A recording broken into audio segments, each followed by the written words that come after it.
PlayStation believes in great games. PlayStation.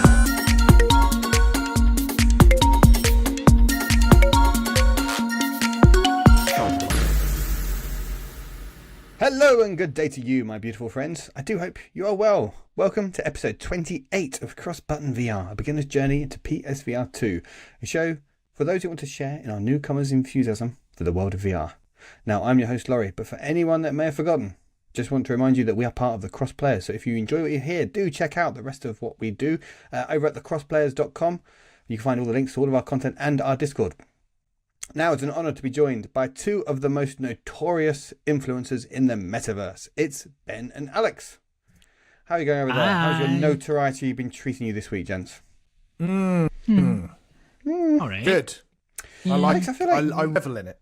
Yeah, I feel like Alex is getting a bit notorious because I'm seeing people just tweet us out the blue now and saying, I've been picked up Masternoid because I've been hearing about, thanks to you talking about it. And if that isn't notoriety, I don't know what is. I feel like we're going to go to EGX and people are going to be like, hey, look, it's that Masternoid guy. Hey, Masternoid guy. Yeah. That's what I could do for the cosplay. I could dress up as like a pineapple or something. Strawberry. Just a big pixelated strawberry. Yeah. Yeah. How's it going? Because you had a campaign to make them put the devs to put your face in the game. I know that would be Is nice. that progressing well? Imagine hitting balls off this face. I mean, who wouldn't want to do that? I always do. Fuck's sake. But okay. Well, yeah, I know they are quite keen immediately listeners yet. of the show. They probably listen every week just to get another mention this week. another bit of PR for the file. So yeah, I know if you're listening, gents, just if you'd like to scan in Alex's face to whack some balls against it, then be our guest. Or our logo.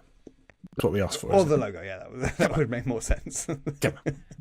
That would be nice exposure for us. So yeah, bit of a different episode this week, chaps. We're going to cover off a little bit about what we've been playing or plan to be playing, because this is the second of our episodes that we are going to be pre-recording and then putting out whilst we are away on our holidays. We are allowed to take occasional time off. So anyone that wants to be hearing our most up-to-date thoughts as to the big breaking news stories in the world of PSVR2, you're going to have to wait another week, I'm afraid, because this is being recorded back not too long ago, but a week or so ago, I think. We're going to be talking about a little bit about what we've been playing and what we were planning on playing whilst we were on holiday. And then we've just got a whole bunch of question block to go through. So lots of people have been sending in their questions. So thank you for everyone that responded when we put out the appeal on our various platforms. So we're going to be jumping into those questions today. But first, what have we been playing? Alex, you go first because you were so keen to discuss this a minute ago. What have you got for us? Masternoid. No. Come on, we've already had the Masternoid bit of the show. Come on. But I got more high scores. Come on, how many high scores have you got How many now? I think I'm approaching 30, maybe not. Maybe some people have taken some off me, but I think I'm certainly well into the 20s, and there's only 50 to get. So that must be really annoying if people are taking them off you. There's only one that I've noticed have been taken away. Oh, okay. So he's your rival. He's like your Pokemon rival. Oh, there's only one score that I've seen taken away, like of all the ones that I had. I feel like my eldest son is really into Rubik's Cube, and he watches a lot of documentaries about these kids that's all they do, and they get really fast at doing Rubik's Cubes. I feel like one day, Alex, you're going to have a Masternoid documentary made about you. Oh, that'd be good, wouldn't it? I can I finally can see be that. famous. I love how before this episode started, Ben was like, should we just go one episode, guys, without mentioning Masternoid? It's just like, fuck you. No way. You can't fight it. Not Let him have his time. It's an addiction. It's 50 hours. Yeah. More. Well, by the time I this don't episode goes out, it'll probably be more 100 hours. Yeah. But what I've actually been playing is Ragnarock. So this is one of the games that I think it was a release game. If it wasn't a release game, it was certainly very, very close to release. And it was one that I never ever got around. Launch game, you mean? Launch game, sorry. Right. Okay. But I never got around to playing. I finally got it. So thank you to the developer for giving me a code. That was very nice. But it's brilliant. Like, it's another rhythm game. So it is basically it's Vikings, and you are the lead of the long ship, and you are beaten to these what's the word that is completely runes. So the runes coming towards you. You need to like hit the relevant drum as they come to hit it on time. And the better you do and the higher combo they go, the faster your boat goes. And it's all these kind of Viking-esque tunes, like the music's really cool, the setting's really cool. But then what gets even better is when you're then trying to chase your score, you've got your ghost ship beside you, and it's almost like a race between you and your ghost ship, and it tells you how many meters it is in front of you, and it's so much fun. It's just another rhythm game, but you properly feel like the hit of the drum through the haptics of the controllers. My son was sitting watching it, so I put it on the screen for him to watch. He was playing. He was absolutely like hysterics. He was loving it. He was counting them all as he was coming between them, and like the effects as you were hitting them on time. And then to build up a combo, you had like symbols at the side to the hit, and then all your little Vikings gave you a bit of a cheer when you hit it, and they were all then starting to roll faster. And it's just a cool concept. And I think I haven't done any of the online, but I think the online is essentially like boat races as you're playing. So it's really cool. Like I'm really glad I finally played it, and it is a bit of a workout. Like all these rhythm games are more than you actually think, but this one's just got a bit more character about it. It's not just you like playing a song in a cool arena. It's got a little bit of character to it, a little bit of humour to it. It's good. I want to play a lot more. Your boat's going up a river. Do you arrive anywhere? Do your Vikings go out and attack any kind of monasteries or anything? You just go certainly not as far as I've gone yet. It doesn't seem to, but basically, it's all about. So your score is the distance the boat goes. So it's all about in meters. Basically, your score, and the more or like perfect hits that you get, the more combos you get, the faster they roll, and the further your distance. It's all about distance rather than like just a score. So it's almost like just put it in a little bit, gives you a little more context to what you're doing, like something that just feels a wee bit more meaningful, a wee bit more understandable, and that it's just fun. And is the setting, is it kind of like Norwegian fjords? Is it kind of Scandinavian type? Yeah, it's kind of that. Like some of it almost felt like a little kind of Northern Lights and stuff, and different worlds, and it's almost like the art styles, like they're almost like little cartoon Vikings. So okay. So I was going to say, are these Swedish Vikings, or are these Norwegian, or are they Danish? What's the what part are they from, Alex? And what era are we talking here? I have no idea. It's not a history lesson, Laurie. I'm not that intelligent. It's not historically accurate. I'm not playing it. No, but it's another one of these games that I think if you played it, you would enjoy it. Like I was surprised at how much I liked comedy it. Viking stuff. I find that really funny. I would like that. It's definitely good. Where does it rank with the? Obviously, you've played a load of rhythm games. Drums Rock. It's on a par. Like it's a wee bit different. I mean, I enjoyed it more than Drums Rock. Probably not as much as Pistol Whip, but it's very different. It's probably a bit more casual. Beat Saber. But then Beat Saber. I think Synth Riders. It's got its own place amongst them because I think because of that, I wouldn't say I don't think I've played enough of it to completely say this is better than that and that's better than this. But I think it's worthy of its place amongst them because it does it a wee bit differently. It's just that wee bit more character and makes it a wee bit more fun. In some ways. Nice. Definitely, I'll feedback more once I've played a bit more of it, but enjoying it. Very nice. Okay, Ben, you are going to be sunning yourself on a beach somewhere. You've got a long haul flight ahead of you. 2 weeks away. Yeah. Very nice. And what are you planning to be? Well, I mean, you're going to be very busy. You're going to be seeing the sights and maybe spending your family time. No time for video games, I guess. So.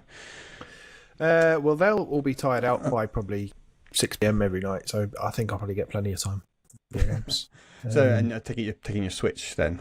I am. I still undecided which Switch to take. But, Well, they don't know. This is obviously a PS VR2 podcast. Ben has many Switches. Many. I only have Switches.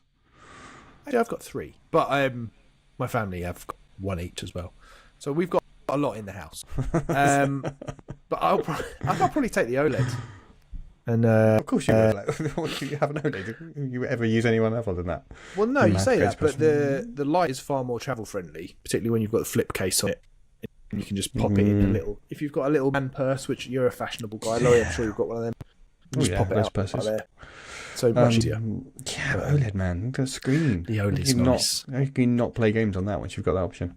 And also, I think I'm going to play Fire Emblem Engage. I've decided on as my holiday game. Because I started that when it first came out. And that does pop on the OLED. So I'll probably take the OLED. It's a very colourful game. Yep, and that's probably... So there's a lot of game there, isn't there? So you've got a couple of flights and all those evenings ahead of you. Yeah, you could probably get through that. 2 weeks. All the loading time. Yeah. Skip all the story, though. The story's absolute tosh. So just do the battles and hopefully they'll cut the playtime down a bit. Just ask us, Lewis, for the highlights in the story. Obviously, everyone knows Lewis now from last week. Yeah. They do? Well, that's the one with all the ring polishing, isn't it? Yeah, a lot of polishing. Yep.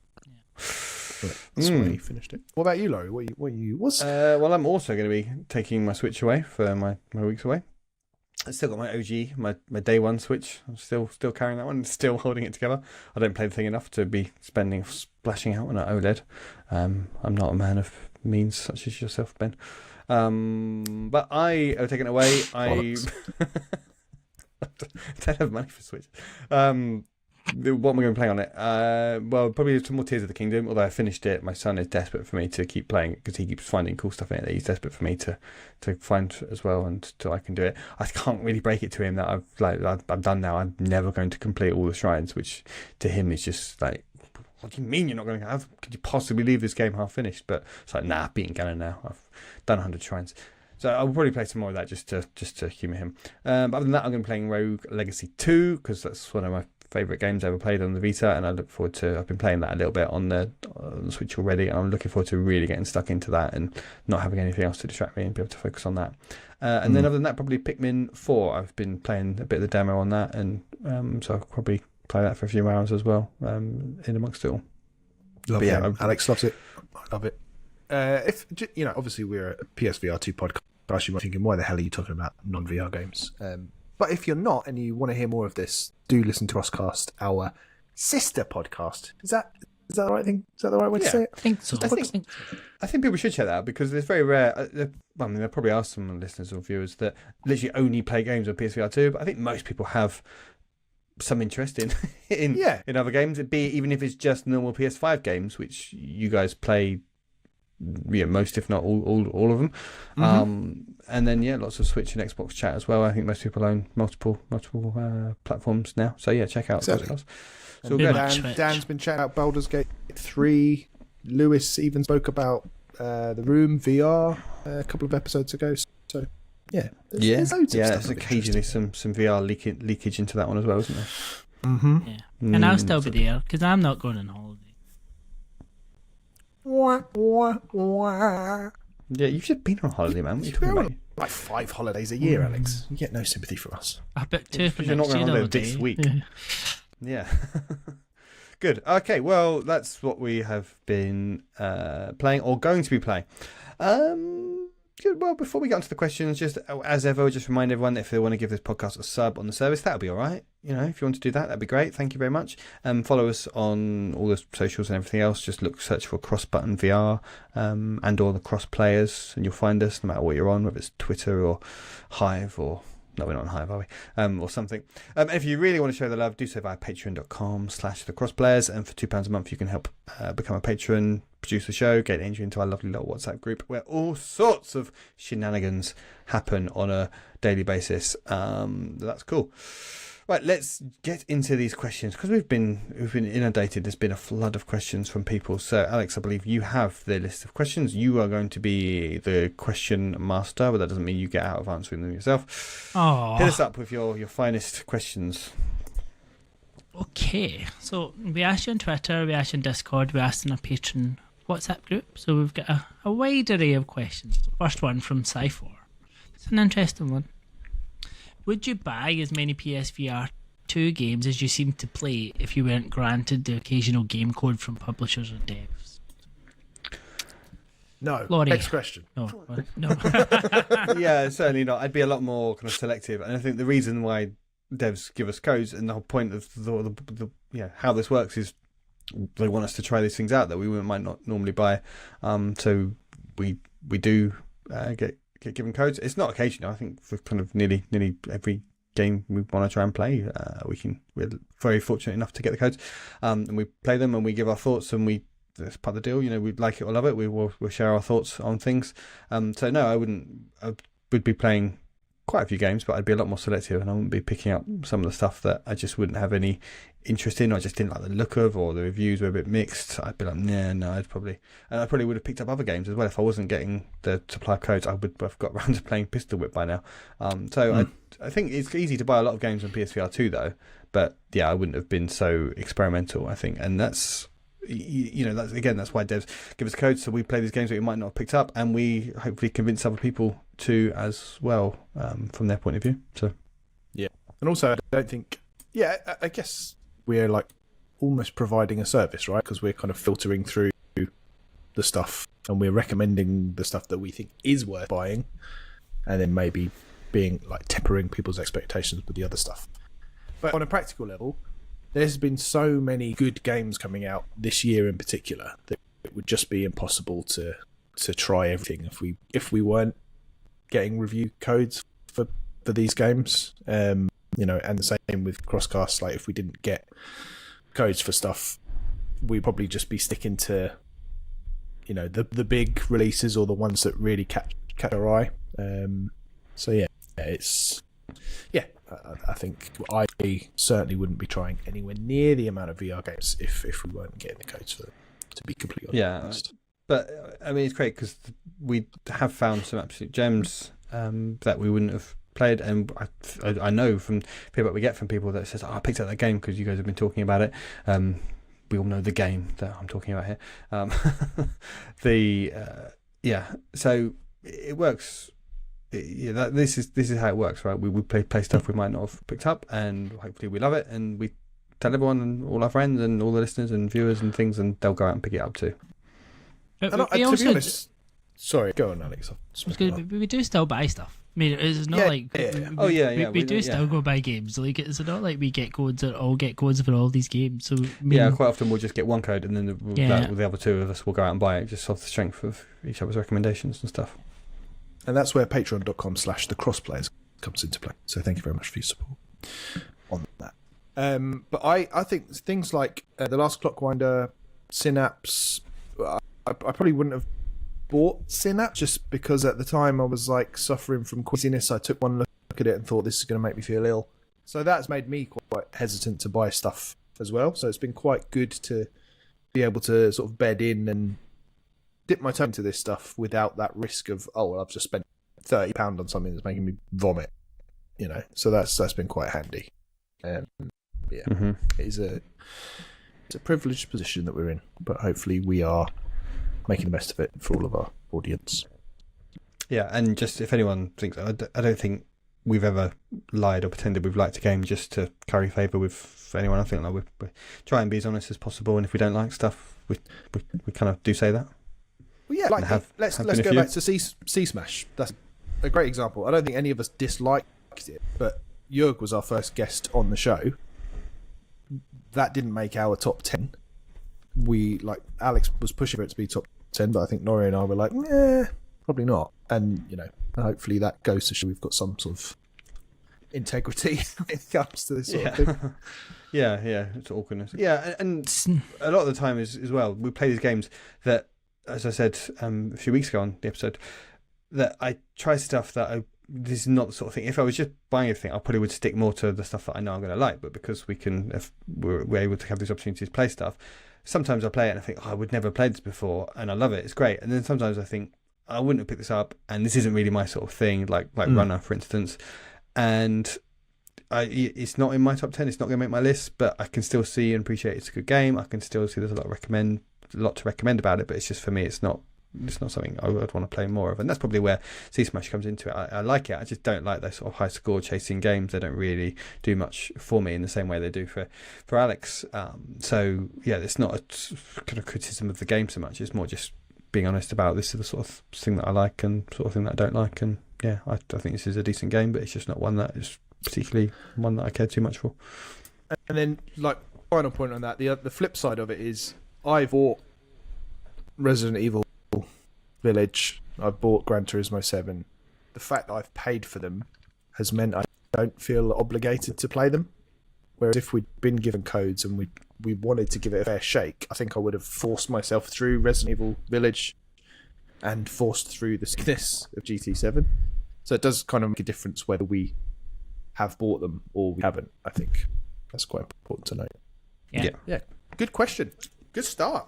Thank you, Cypher. Next up, Chris Hackwood. Thank you. You have asked us a few questions over the 28 weeks, so thank you very much. Are you excited RE4 Remake will be playable at Tokyo Game Show? Could it mean that it's closer than some originally thought? I am very, very excited, obviously. There was a few months I was banging on about Resident Evil 4 to anyone that would listen.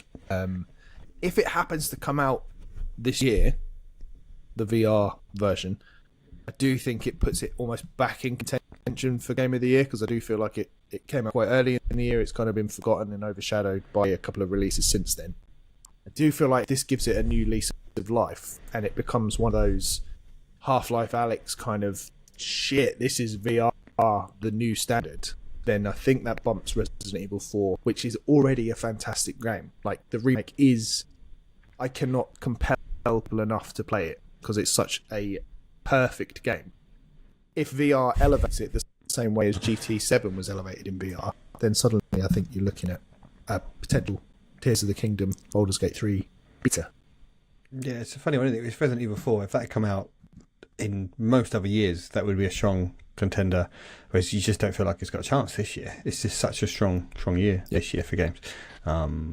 So yeah, I mean, I'm excited that it's coming sooner than thought. I think it's good. It helps that PS VR2 momentum, and the stuff that's we've been getting a lot of ports recently, and that's great for us. But I think for people that are sort of exclusive matter to a lot of people, they want to see those things. They want original exclusives that you can't play elsewhere, and to be able to play Resident Evil 4, which is Game of the Year material in VR, and there's only one place you're gonna be able to do that, then.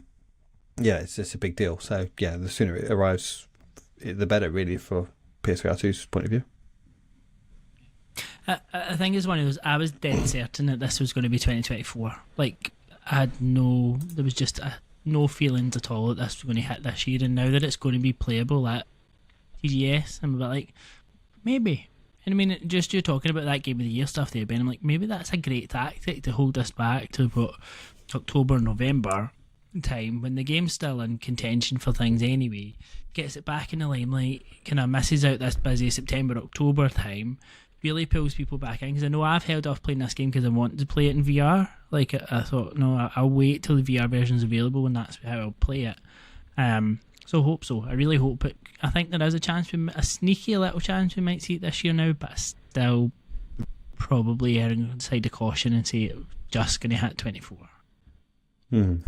Yeah, I mean, I'd rather they didn't rush it out, obviously. No. Like, it would just be a nice way to sort of bookend the year, to have the non-VR version at the start and then the VR version at the end, and this fantastic game in between. Yeah, I mean, it feels like, because we're getting Firewall Ultra, which is the kind of big exclusive game, if you like, on the end of August. And so having something else, so a tentpole release for PSVR2 towards the end of the year, a few months from now, November, they can then they've got kind of 3 or 4 throughout the year with Horizon, start off with GT7 and then Synapse and Firewall Ultra. If they can get this out as well, that by the end of the year, I think when we do the 12-month review, people will look back and actually there will be quite a strong slate of exclusives that are these bigger games that you cannot get. There might be loads more games on Quest, but you won't get games of this fidelity and caliber and polish elsewhere. Yeah, I think it could make the difference for when people look back at the first year of the PSVR2. If Resident Evil 4 is in that mix, I think it changes the conversation quite a lot. If it works as well in VR as it does in non-VR, then, yeah, it just might be shit. Yeah, if it's rubbish, then forget everything I've just said. I doubt it. I doubt it. I'm pretty confident. Cool. Thanks, Chris. Thank you, Chris. Next up, Phil 1. Hi, Phil 1. You'll always be number 1. What existing or announced PSVR2 game would you most likely want a multiplayer mode added to? I can answer this Can one. we all guess what Alex is going to say?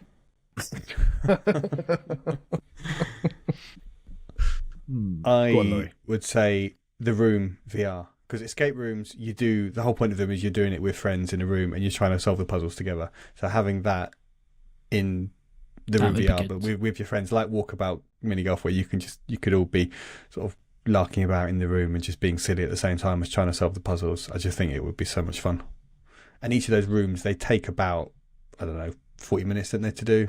So it's just perfect setting for it. It would be so much fun to jump in with your mates and do those rooms. So I really hope we get more escape room type stuff in VR, and that some of it is multiplayer. That's a good shout. Like, what have you got? What have you got over there? I've got two. I've got a horse and then a vase on top of it. You could have like the Crystal Maze VR, where two people can spectate, or three people can spectate, and one person's got to do the challenge. And you'd be like, "Come on, you fucking idiot! You're doing shit. What are you doing? What's wrong with you?" No. Yeah, that would just be really silly, good fun. No, that's good. That is a good shout. Ben, tell us yours, because I'm stalling. I don't know. I mean, I know you're expecting me to say Masternoid here, but I don't know how well that would work. And I mean, if it's head to head, that would be quite cool. But tricky. That it is quite tricky, because I mean, I feel like you've got your social experiences, like your Walkabout mini golf, your poker stars, things like that, and then you've got your exploration-y games, and then you've got your sports games, which have the kind of, I don't know, I can't think of one that doesn't have it, that I'd like to have it, of everything that I've played. Maybe some more of the rhythm games in a slightly better way. I know some of them do have multiplayer modes and you're kind of head to head, but I'd quite like to see more come in as a kind of co-op type experiences rather than head to head stuff. Some more co-op would be good, but again, that's a kind of cop-out answer, because I'm not actually saying a game as such. Yeah, I think Masternoid would work quite well. I think that's a perfectly fine answer. I think, like Laurie said when we did the interview a few weeks back, having it as a kind of Tetris style, dumping a load of trash blocks on their screen, I think that could work really well. For me, I think, is it Glass Breakers, the ones Moss that one. Moss one. I actually think something like Moss would work really well as a multiplayer, because you could kind of solve the puzzles in a way, kind of like is it Unraveled? Is that the you know, like a 2-player puzzle platformer where you're like, one person pulls out a platform, the other one jumps on top of it, you know, that sort of thing. Or like Sackboy, that's quite like it as well. There's quite a lot exactly. of that in So Sackboy. something like that, I think that works really well in less actiony but more puzzly platformers like Moss. So I think. Oh yeah, and Quill could have like a little lady mouse that he's friends with as well, and they could have like. Is it Quill a lady? Well, there's a lady, yes. Oh, okay, well, that could be well, that's all right. You can have another lady mouse. That's progressive game. Exactly. All mice created equal. Of mice and men and women. There we go. Moving on. Literary reference. Very highbrow. Next cool. up. Thanks, Phil. Too highbrow for this podcast, Yeah. sorry. But don't thank him yet, because the next question's also from Phil. Next up, he said, what is your single favourite PS VR2 moment? Good question. I'm going to jump in and say Synapse. Oh, fuck off. That's my one. Okay, well, I mean, we can all say that. That's fine. Let's all just get excited The about first Synapse for a moment minute. you get that telekinesis is nothing quite like it. Yeah. And just like, oh, shit. That was just, so cool. I mean, that's why it's our number one game, right? It's that power sense it gives you.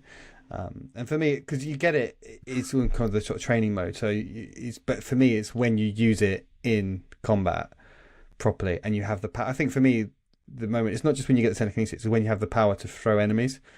Because then you're like, oh, now the tables have turned, and you become an absolute badass that can just like a god that can just walk the battlefield and just fling people to their doom like a sort of Darth Vader or something. It's that for me was the moment.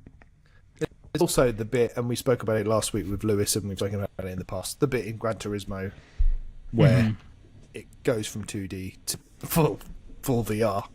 That it's still, every time that happens, it still I get a bit Makes you sick. Wow. Yeah. Okay, that's enough for me. So there's still a big wow moment for me as well. Yeah, I mean, I could make a whole list. Maybe we could do one week. We can just have a whole list of our wow moments, because we have that as one of our review criteria, don't we? Like the wow factor and stuff. Yeah. They're loads. So yeah, and there's talking. I mean, a few weeks ago I was talking about hubris. There's it's a flawed game for sure, but that has moments in it which you could rank up as your kind of biggest wow moments, for that just sense of awe, and just you stand there and like you are a bit like Red Matter 2 as well, like you are on an alien planet, or you're just looking out on space. And I think being in space is always cool. That's like going to a planetarium or something, but doing it in VR is just something so magical about that.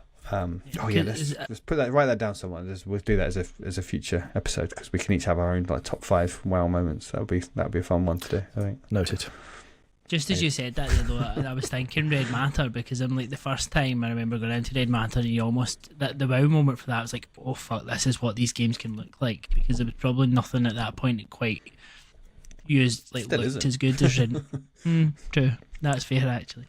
And that was like, here's what could come of this thing. That was that kind of moment. I'm like, this is what we can look forward to, and we will get there eventually. We will get there. But also, beyond wow moment as well, because I think Phil said like favourite. So it's not just like the sheer awe, but more like just delight. There's been so many moments of just like laughing out loud at just how delightful something is. Like even one of the first games I played was What the Bat. Yeah. And just playing through the tutorial and then seeing the logo drop down from the sky. As silly as that is, it did just make me laugh out loud, because it just I don't know, it just felt like, oh, I'm in this space. This is so different to anything I've done before. And a few games, just the title screen of Horizon Call of the Mountain. I remember the first time I saw that, I was just like looking around going, well, this has ruined all other title screens for me, because this looks better than anything else I've ever played, and it's just title screen. It's incredible. And I think again, on a completely different note, see if you go back and watch that very first video we did on Walkabout Mini Golf. Yeah. So just remember that first round of golf, the three of us playing, and there was the bits where you're like, oh my god, I can see you bending back as you missed that putt, and like all those little bits as we were playing that first round. Like, that was so much fun. That is definitely a good shout. For the single favourite moment is that first round of Walkabout Mini Golf together. This is like multiplayer on another level. This is that kind of because we've played multiplayer games where you have like the chat and stuff, and you just have like the audio feed of people, but it's just so much more like you are with people and you're playing games with people when you're playing them in VR. And Walkabout Mini Golf, that is definitely a moment. That's a great shout. And it's weird, isn't it? Like a couple of episodes ago when we were talking about like we were giving the sort of 6-month review of PS VR2. It is those moments that make the difference. That we don't get this sense of wonder in traditional flat games now, really. Whereas we're getting every other game we play has got some little thing that we've never experienced before, and it's what makes this just an amazing platform, isn't it? Yeah. Oh man, it is great. It's such a good platform, isn't it? It's so hard that people that just aren't any interest in it, so hard to convince them. Like you try and explain these little moments to people, and they're like, I'm just happy playing, Harry Potter or Hogwarts or whatever, whatever it is and stuff. And it's like, okay, but you've played that before. Like, there's stuff here that you just can't. Yeah. Anyway, off topic. Next question. Yeah. Well, thank you, Phil. Speaking of Walkabout Mini Golf, next question's from Phil too. Of course, it's from a Phil. Yep. What would your dream Walkabout Mini Golf DLC be, licensed or not? He's given us his example, so thank you for this. His would be something like Grounded, where you're shrunk down and have massive ants and things walking over you. That would be cool. Yeah, Honey, I Shrunk the Kids. I am going to be just lazy and just first thing that came into my head, Super Mario. Just let me play golf around the Mushroom Kingdom. That'd be good fun. As long as it's better than a Mario Golf game. Yeah. Well, yeah. I mean, it would be, wouldn't it? It wouldn't be hard. Yeah. That would be. Wouldn't it be nice just to be in the Mushroom Kingdom in VR? Yeah. Just in general. Cool. Yeah. I mean, that's clearly never going to happen. A pipe dream, if you will. It has made enough, though, hasn't it? That was good. I'll let you have that. Yeah, I mean, you've just got me thinking of old games now that would look cool as a golf course in VR. Because my immediate thought was then to jump to Sonic and like Green Hills Zone. Yeah, I mean, With that when music, you talk about kind of anything, because the Laser Lair one, essentially that's kind of Bond DLC, right? Yeah. It's a Bond villain type theme. It's not Bond villain, but it may as well be. It's that whole kind of, or more Austin Powers maybe. So you can really, they could do anything, couldn't it? And even if it's not directly licensed, you can just be a homage to something in the way that is. So.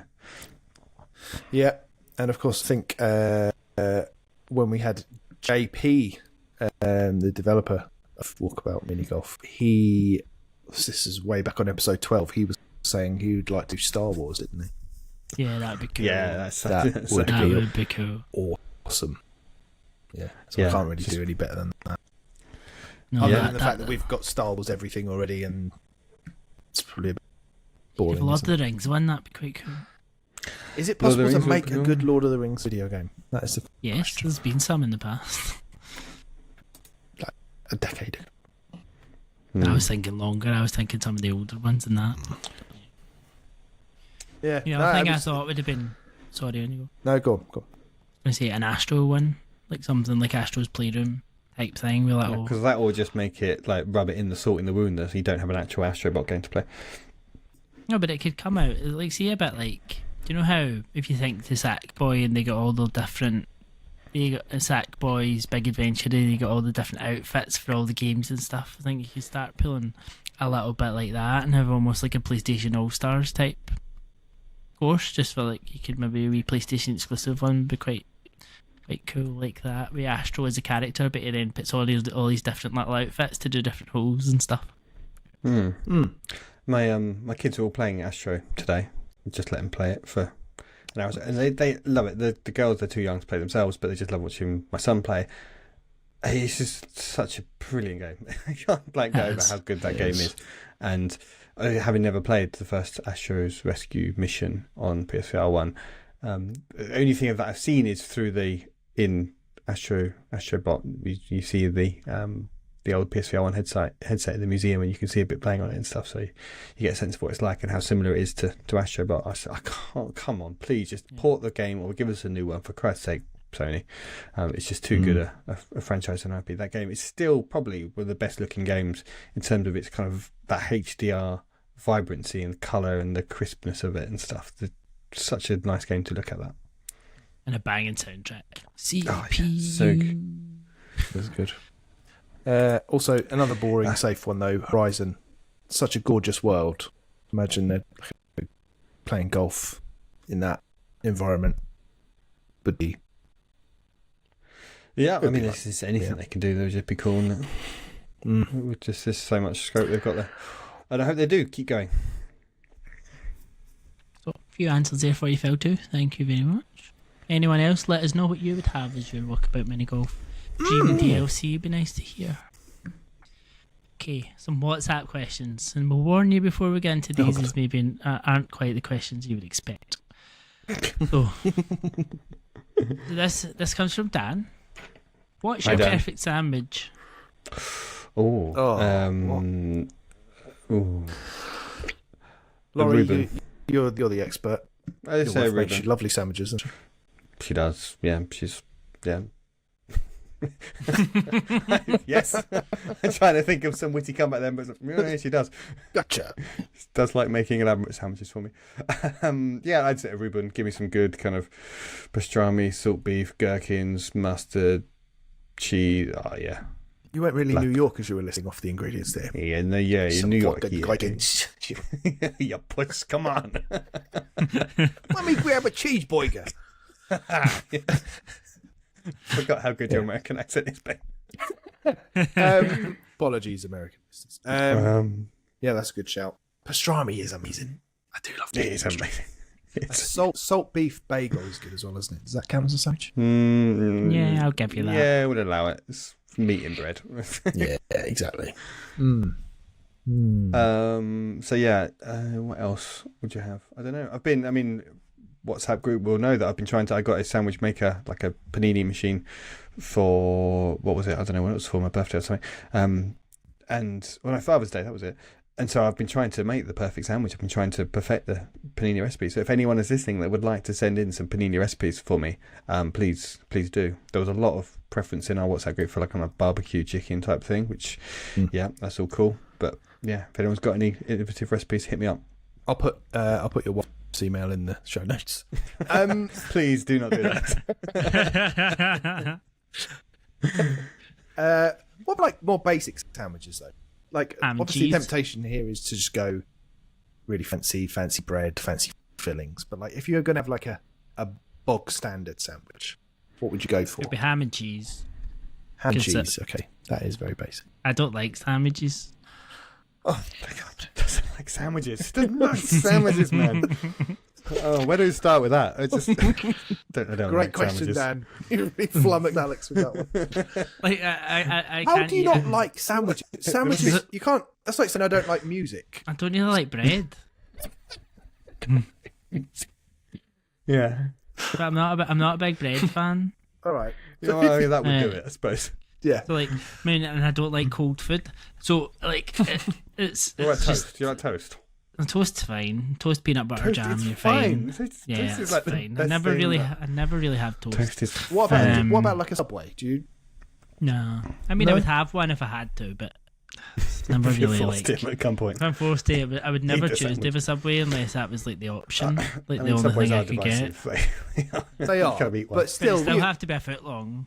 Like you couldn't have a 6 inch. That's never going to be enough. no, Like, 6 inches never but- enough. Yeah, I like a. I've got a special place in my heart for a Pret chicken and avocado. One of them. You guys ever had that before? No. No, but for Pret, for me, it's the cheese and pickle they do. It's like a kind of pickly relish tomato type thing. That is a very strong sandwich. It's not like a cheese and pickle like a Branson's pickle. It's a yeah. I probably wouldn't go for that. Like if I ever see a ploughman sandwich, I'm like, yeah. Yeah, well, Yeah. try it. You know, pretend it's get a code you've been given for free by a developer. Yeah. Well, try I'm something obligated new, to Ben. review this sandwich. Try I'd love something that. new. If we get free sandwiches Yeah. to do review on the podcast, amazing. Oh, absolutely. We can do a special episode for that. We just review sandwiches. That would be good. Oh, incredible. Let's do that. Make a note of it, Laurie. With that other thing, Make a let's note. make a note of it. Yeah, I forget that. I love sandwiches. I love me too. bread in all forms. I will just eat bread with some sauce on top of it and call it a sandwich. You have as well. That was a shocking day in the WhatsApp when you confessed to your was it just ketchup sandwich habit, just white bread. No, not ketchup. I'm not a child, but it would be like some sort of spicy sauce, some sort of condiment like hot sauce sandwich. mango chutney or lime pickle. Oh my Whack a God, bit of mango that. Or chutney sandwich. Hoisin, just a bit hoisin on bread. It's amazing. It's just bizarre, absolutely bizarre. I It's love a how work this from is the home question. I mean, Dan, I've got to say, you know what you're doing, don't you? He knows us. He knows us. He knows us. He knows how to animate us. He does.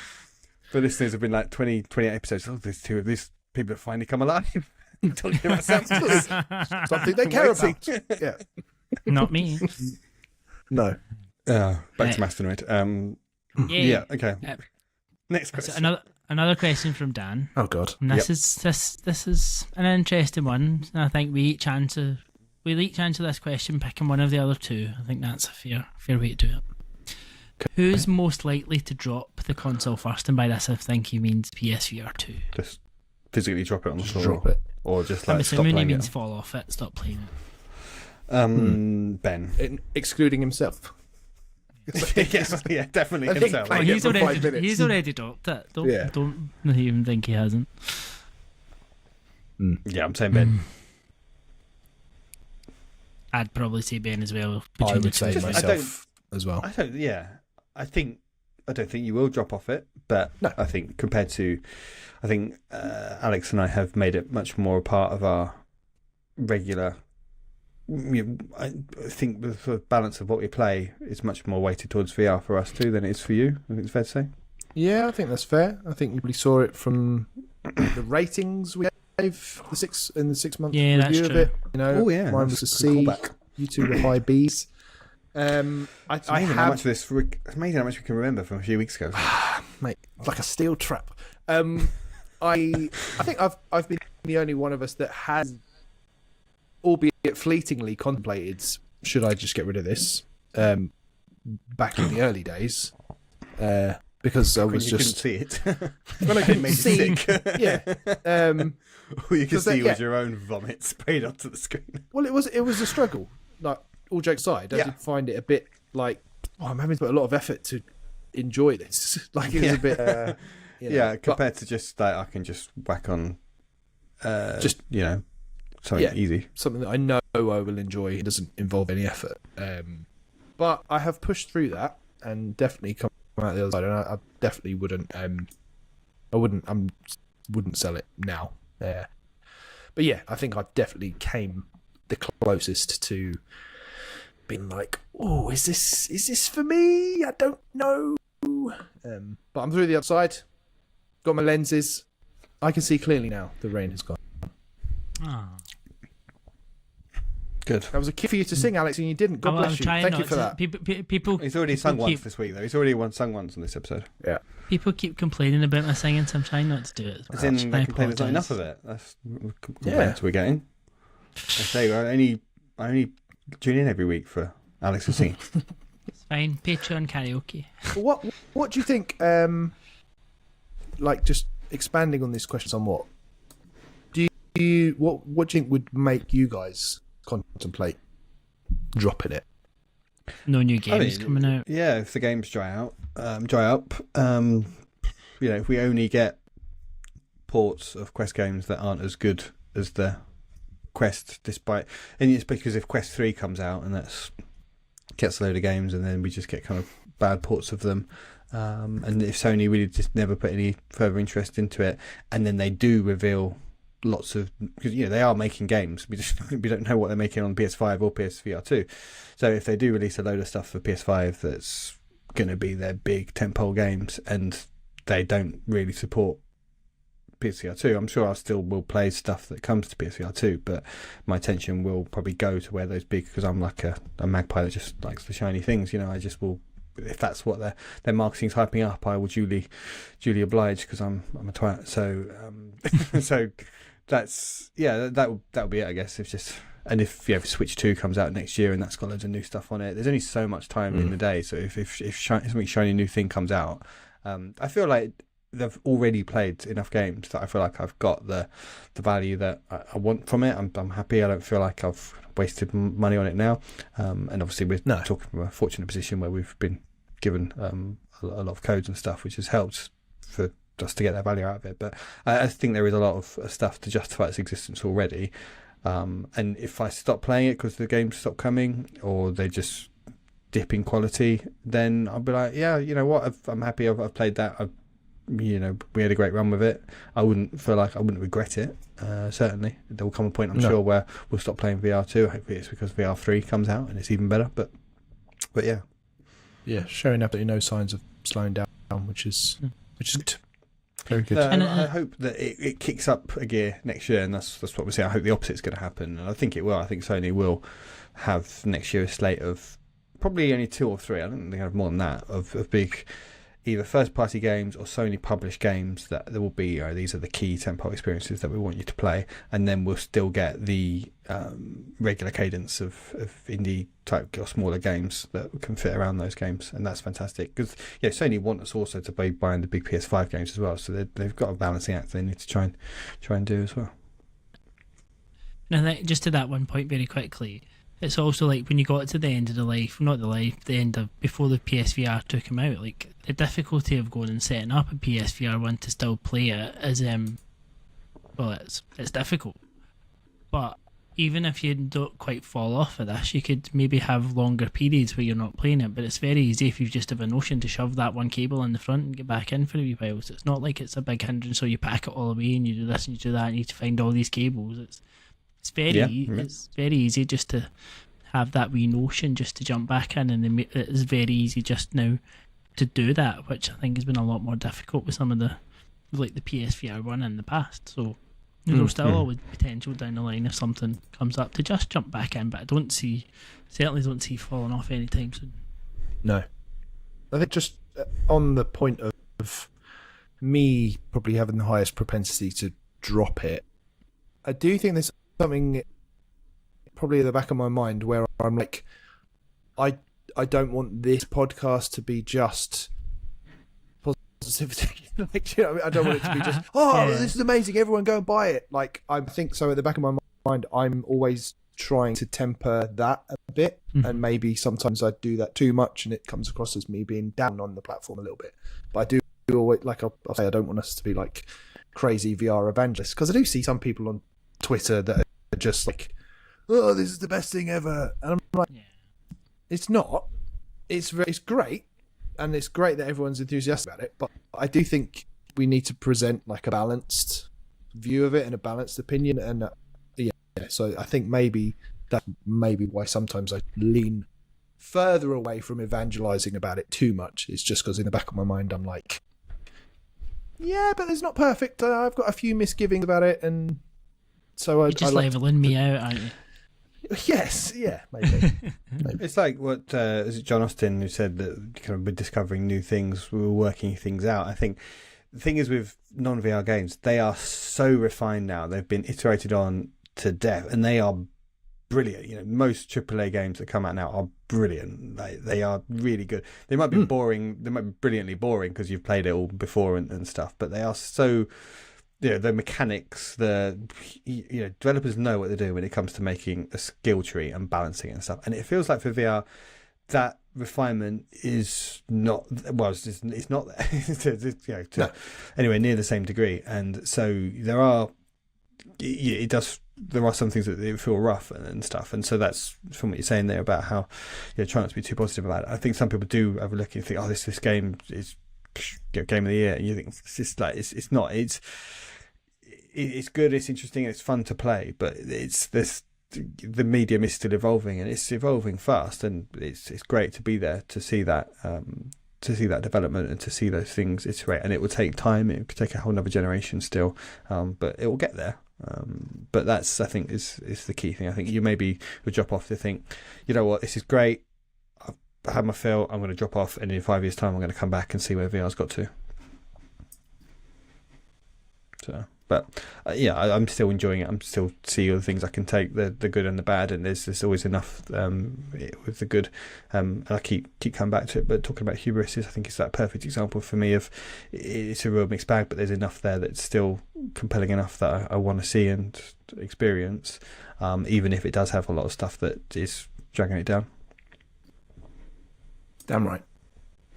Thank you, Dan. Yeah, thank you, Dan. Now go and play your PSVR2. Put down Rocket League. It's almost got as much dust as Ryan McCaffrey's. Not there yet. Right, I think that seems like a good place to wrap up. Thank you. We had more questions that we've just not had a chance to get through, so thank you everyone for sending those in. We did appreciate it, and some of them made us laugh, and we just don't have time to cover them all off. So, but yeah, thanks everyone for listening. If you've enjoyed this episode, please tell your friends and family about it, and if you want to get involved, drop into the Discord and say hello. And thanks to everyone who has done so already. Thank you again to our patrons for supporting the work we do. I've been your host, Laurie. These two have been Ben and Alex, and we will see you again next time with another episode that will be back to our usual self, discussing the news and what we've been playing and everything else. Until then, though, it's goodbye.